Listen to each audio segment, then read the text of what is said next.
I keep telling my therapist, my breath worker, I'm like, I don't recognize myself. I don't know where she went. And what I realized is that the stress of really the last several decades, but the last year was the cherry on the top, totally dysregulated me. Now, Sarah has her version of it. I will share my version of it. I'm a word geek. And so I went and looked up what the definition of dysregulation means. And here's what I found, one of them, which is it's an abnormality or impairment in the regulation of a metabolic, physiological, or psychological process. So I started to think about that.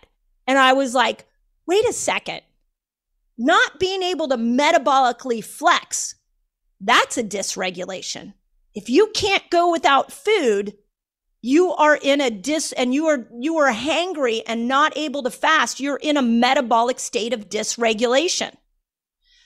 Perimenopause. Perimenopause is built into it inherently a form of dysregulation because you're going from a regular hormonal cycle to no hormonal cycle. And so the actual process of perimenopause is a dysregulation of a normal cycle before a new cycle comes in. When we can't sleep, that's a dysregulation of a circadian rhythm.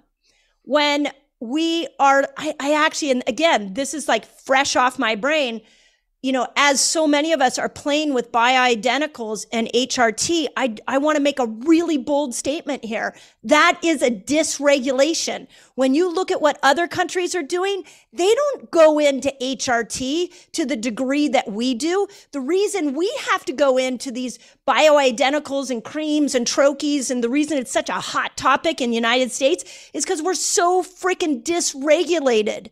We are living in this patriarchal pace that I will talk about here in a moment. In Japan, it's like 4% of women go on HRT. There's a reason that they don't have to go on HRT. There is some kind of regulation they're doing that we're not doing.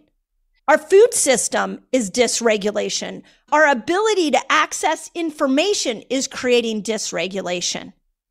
So we find ourselves in these moments wherever you are along your journey of life. And when we're not enjoying how our brain is thinking, or we're not able to sleep, or we can't get into a fasted state and drop weight, or all of a sudden it seems like every relationship in our life is really tough, which I've been there. We have to, or we're so burnt out, we can't even we go on a vacation and we get sick or we sleep all the time. That is all dysregulation, and your feminine body cannot keep up with that.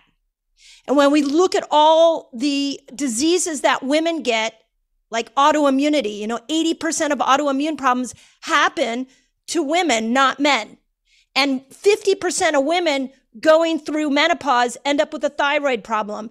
And I talked about how the most common decade for a woman to commit suicide is 45 to 55. This is all a dysregulation. And it is a dysregulation of 4 different systems. And for each one of us, those systems may be different. So the first system that is dysregulated for many people is the metabolic system. So this goes to that quote that only 12% of Americans are metabolically fit. Yes, if we can't go without food, if we can't do an eating window and a fasting window, we can't fast for 13 to 15 hours, you're in a dysregulated state because your metabolic switch was meant to go in and out. So for me, in my burnout moment in November, I put a CGM on and I started to see that my blood sugar was unusually high. And that was the beginning sign that I realized I was physiologically breaking down, that my body was going into a dysregulated state.